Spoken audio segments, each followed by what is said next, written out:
Welcome back, guys. Today we are going to recap a movie from 2009 named Ricky. The movie begins with Katie, a tired and worn-out mother of 2 children, feeling overwhelmed and thinking deeply about the possibility of putting her baby boy Ricky up for adoption. Life has been very hard for Katie. She works a low-paying job at a cosmetics factory and lives in a small, struggling welfare housing unit located in the eastern part of Paris. Katie explains that ever since her partner left her, she has been unable to manage taking care of both Ricky and her older daughter Lisa, all by herself. Her exhaustion and worries are clear.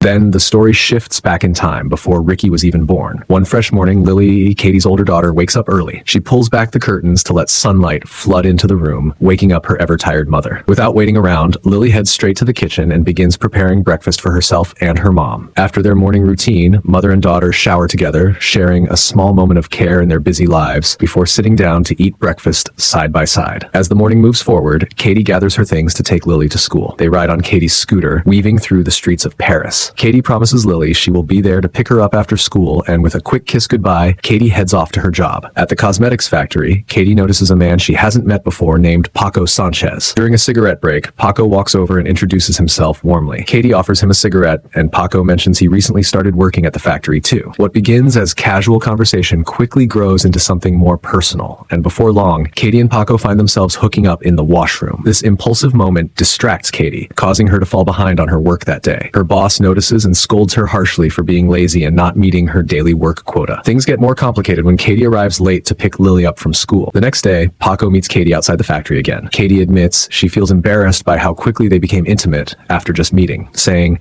it's not something she usually does. Paco genuinely understands, telling her he also doesn't like to hook up on a first date. They share some more friendly talk, and then Paco bravely asks Katie out on a proper date. Katie, who has been feeling very lonely and craving company, happily accepts. However, Lily is disappointed because she wanted to spend time playing dress-up with her mother. On the date, Paco gently asks Katie about Lily's father. Katie explains that Lily's father lives far away in southern France and had wanted her to abort Lily, so now he's no part of their lives. Paco opens up, sharing that he had been briefly married years ago in Spain when he was younger. After a sweet time together, Katie invites Paco back to her home. The following morning, Lily wakes up to see Katie and Paco having breakfast together. Katie tries to introduce her daughter to Paco, but Lily isn't interested and quickly runs back to her room. To spend more time with Paco, Katie signs Lily up for the school bus service. Over time, Paco moves into Katie's home, becoming part of their daily life. A year passes, and Katie finds out she's pregnant with Paco's child. One day, Paco is at work when he receives a call from the hospital. Katie has suddenly gone into labor. He rushes home with Lily by his side. Katie delivers a healthy baby boy, and Paco turns to Lily for help naming the newborn. Lily chooses the name Ricky. Paco then transforms Lily's room into a nursery for the new baby. This change makes Lily feel left out and forgotten, because Katie spends most of her time caring for Ricky. Lily also feels uncomfortable that Katie insists she call Paco Dad. The strain of Katie's attention on the new baby begins to affect her relationship with Paco. One afternoon, Lily sees Paco acting cozy with another woman outside their apartment building, but she decides to keep it a secret. Paco later comes home late, saying he was out with friends. His different behavior worries Katie, and they have a heated argument. However, they later reconcile before bed, promising to support each other better. Katie soon returns to work, and Paco takes on the responsibility of looking after Ricky during the day. One day, Katie notices a strange bruise on Ricky's back and asks Paco about it. He denies knowing anything, but over the next few days, Ricky develops another bruise and begins crying constantly. Katie confronts Paco again, accusing him of hurting their baby. Upset by the accusation, Paco leaves the house in anger. Seeing him walk out, Lily realizes Paco has left for good and hugs her mother to comfort her. With Paco gone, Lily becomes Ricky's main babysitter. Then one day, Katie comes home to find Ricky missing from his cradle, but she notices a strange gooey mark left behind. Frightened, she and Lily start searching for the baby. To their surprise, they find Ricky perched on top of the closet. Even more shocking, they notice 2 small wings growing from Ricky's shoulder blades. The baby can move his wings and levitate. Katie carefully gives Ricky a bath to wash the blood off his little wings. To protect Ricky from hurting himself, Katie decides to keep him confined to his cradle and warns Lily never to mention Ricky's wings at school, worried they would attract unwanted attention. Though Katie sometimes feels the urge to call Paco, she never does. Since growing wings, Ricky sleeps peacefully and becomes a much happier baby. In just 1 week, week, his wings grow 17 centimeters long, and Katie designs a custom dress for him. As the wings develop feathers, Paco unexpectedly shows up at Lily's school to ask about Katie and Ricky. He offers to take Lily home, but she politely refuses. As Ricky grows bigger, Katie buys him a helmet and knee pads so he can fly safely without getting hurt. Lily tries to tell Katie about Paco, but Katie interrupts her, saying since Ricky's better sleep, she has actually forgotten all about Paco. Things finally seem to be improving for Katie and her family. Katie wins a €2,000 lottery prize, which they use for Christmas shopping. However, while Katie and Lily are distracted in the store, Ricky manages to slip out of his jacket and starts flying around, scaring shoppers. Katie and Lily chase after him in a panic to try and prevent any injury. The police get involved, shutting down the store and scrambling to catch Ricky, but he is too quick. After some time, the authorities turn off the store's lights and Ricky is finally caught. Katie takes Ricky to the hospital, where doctors examine him closely. The head doctor, Bernard, asks Katie's permission to keep Ricky for more tests. Bernard explains that Ricky needs a large, safe space to grow properly. Katie refuses the hospital's offer and takes Ricky back home. However, shortly after, Katie and her family become the focus of media attention, with reporters and curious onlookers camping outside their apartment to catch a glimpse of the flying baby. Days go by, but the media doesn't leave. Ricky becomes an international sensation. One night, Ricky won't stop crying, so Lily lets him fly inside her room without Katie knowing, because Katie is in the shower. Suddenly, the doorbell rings. It's Paco. Lily calls for her mother, who asks her to leave them alone. Katie and Paco apologize to each other and quickly rekindle their relationship. This makes Lily upset, fearing that with Paco back, Katie will spend even less time with her and more time with Paco and Ricky. Later, Paco meets his son. Baby Ricky doesn't recognize Paco and tries to fly away whenever Paco reaches for him. Worried, Katie calls Ricky back, but Paco's presence frightens the baby, who refuses to come down. They manage to bring Ricky down eventually, but Paco points out the apartment is not safe for Ricky to grow up in. Katie tells Paco to be quiet, saying she won't let anyone take her son away. Ricky hurts himself